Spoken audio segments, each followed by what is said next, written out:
кръстник, но при едно положение ще сключим, каза, договор. Ти, каквото видиш от тук нататък и забележиш, няма да го коментираш, само ще си мълчиш. Аз съм ти кръстник. Обещай ми при това положение, че ти ставам кръстник, няма ти бъде. Добре. Ето аз ставам младеж като тебе. И тръгва домът Архангел Михаил с младежи.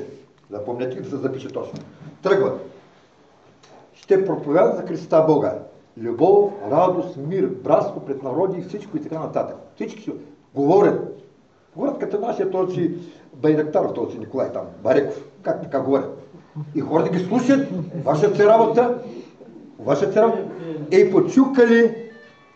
Почукали на една врата да пренощуват. Посреща ги е една къща с деца. Къща с деца. Излиза мъже и каза, заповядайте. Яли и пили през нощта кръстника на комеца. Айде, каза, да бягаме, казва. Луната изгря. Бати Гошо, само за момент. Луната изгря, каза, да бягаме. Като излизат на двора, кръстника забелязал една златна чаша.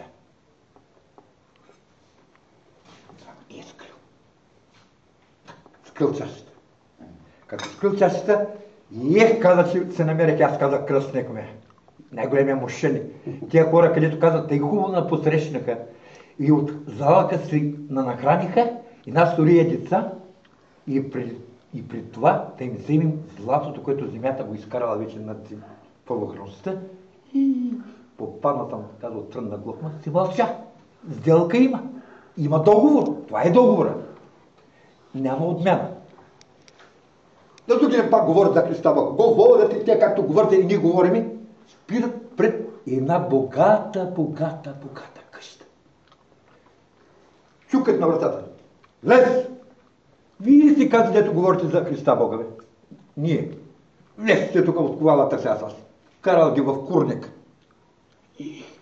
Дава ми там малко сухаля и зеленясала вода, дето кокошките не я пият. Стояли те до 12:30.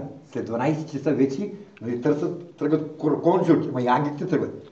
Айде, каза комец, да бягаме. Да бягаме, каза комец. Бре, каза, наистина, той е моят кръстник, много ме. Как отвори вратата на курника? Утре ще да нарисуват жандарите, пък тук не намери така да отвори вратата и да избягам. И излизат, още като излиза на двора, айде момент, фърля златната чаша, те трябва да го събудиш от фърля златната чаша от двора. Бре, казал комеца му, това му е кръстник. Тието каза са парите при пари отиват. Къде хвърли? Златото. Взема го от бедните, хвърли го на богати. Пак продължава. И стигат в едно селце, една бабичка ги посреща с внучето.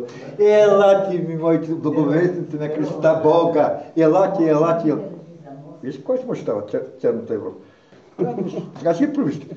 И така.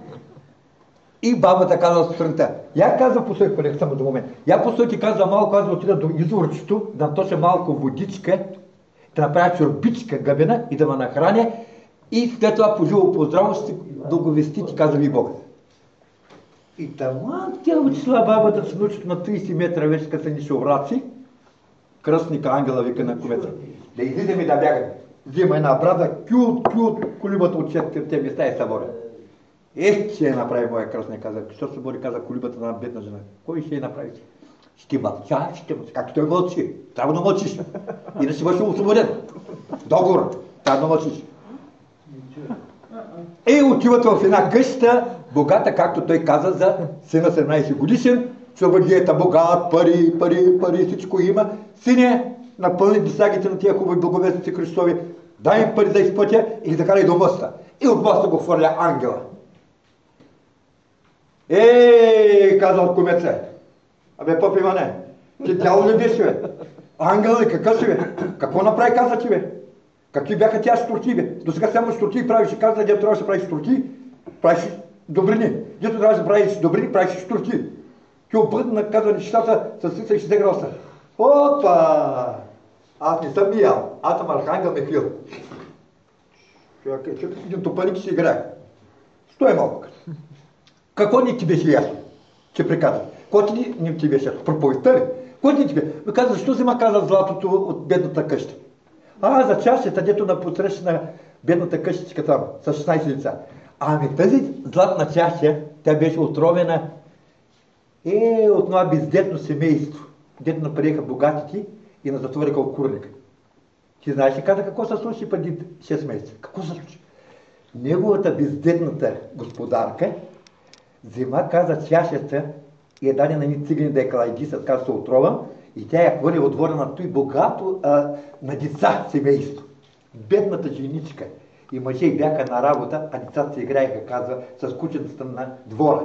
И тя каза, я хвърли и през нощта каза, ще излезе мъже и да отиде по-малка нощта и като намери чашата от радост, че ще станат богати, ще иска се почерпи той и жена си и децата да пинат хубаво винце за берекета, който им предстои. Да ги избавя, каза, от тая смърт. Аз вземах чашата и къде я хвърлях? Ми казах, хвърля